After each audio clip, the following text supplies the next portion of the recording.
ಕಾರ್ಯಕ್ರಮವನ್ನು ಶುರು ಮಾಡಿ ಎಷ್ಟು ವರ್ಷ ಆಗಿದೆ ನಮಗೆ ಗೊತ್ತಿಲ್ಲ.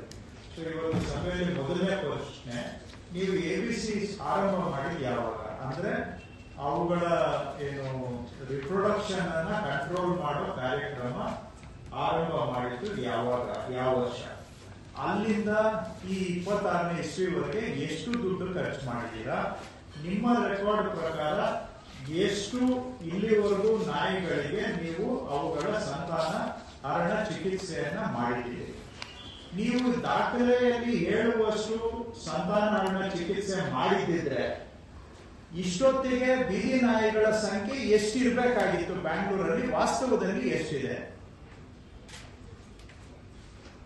ಹಿಂದೆ ಎಷ್ಟೆಷ್ಟು ವರ್ಷಗಳಲ್ಲಿ, ಯಾವ ವರ್ಷದಲ್ಲಿ ನಾವು ಬೀದಿ ನಾಯಿಗಳ ಗಣತಿಯನ್ನ ಮಾಡಿದ್ದೇವೆ, ಸೆನ್ಸಸ್ ಮಾಡಿದ್ದೇವೆ?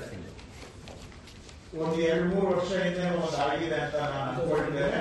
2013ರಲ್ಲಿ ಬಹುಶಃ ಒಂದಾಗಿರ್ಬೋದು, 2023ರಲ್ಲಿ ಒಂದಾಗಿದೆ, 2004-05ರಲ್ಲೂ ಕೂಡ ಆಗಿದೆ.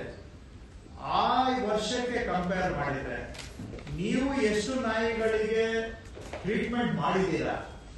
ಅದು ನೀವು ನಿಜವಾಗೂ ಮಾಡಿದ್ರೆ ಇಷ್ಟೊತ್ತಿಗೆ ಡಾಗ್ ಪಾಪ್ಯುಲೇಷನ್, ಬೀದಿ ನಾಯಿ ಸಂಖ್ಯೆ ಎಷ್ಟಾಗಬೇಕಾಗಿತ್ತು? ದುಡ್ಡು ಎಷ್ಟು ಖರ್ಚಾಗಿದೆ? ಎಷ್ಟಕ್ಕೆ ನೀವು ಸಂತಾನ ಮಾಡಿದ್ದೀರಿ ಅಂತ ಲೆಕ್ಕ ಕೊಟ್ಟಿದ್ದೀರಿ? ಹಾಗಿದ್ರೆ ಈ ಬೀದಿ ನಾಯಿಗಳ ಸಂಖ್ಯೆ ಇವತ್ತಿಗೂ ಇಷ್ಟೇ ಆಗಿದೆ. कर्नाटक हुकूमत ने बेंगलुरु में आवारा कुत्तों की तादाद पर काबू पाने के लिए आइंदा 3 वर्षों में मुकम्मल कंट्रोल हासिल करने का हदफ मुकर्रर कर दिया है।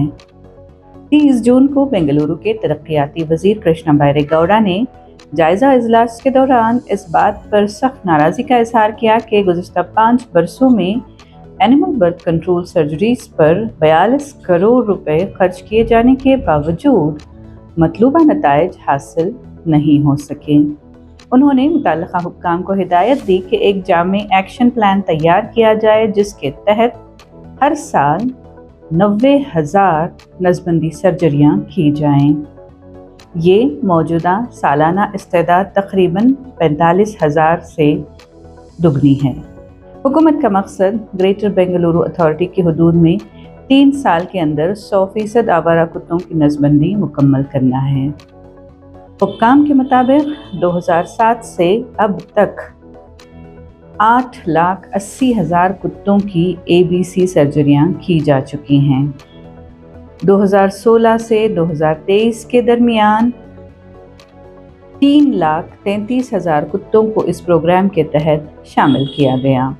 इसके बावजूद बेंगलुरु में आवारा कुत्तों की तादाद ज़्यादा है और 2023 के तखमीने के मुताबिक शहर में तकरीबन 2,79,000 आवारा कुत्ते थे। कृष्णा बैरेगौड़ा ने मज़ीद हिदायत दी कि बेंगलुरु से बाहर की एजेंसियों समेत मज़ीद तंजीमों को इस मुहिम में शामिल किया जाए, अवाम में ज़्यादा से ज़्यादा आगाही पैदा की जाए और नसबंदी प्रोग्राम को मुअस्सर बनाकर बेहतर नताइज हासिल किए जाएं।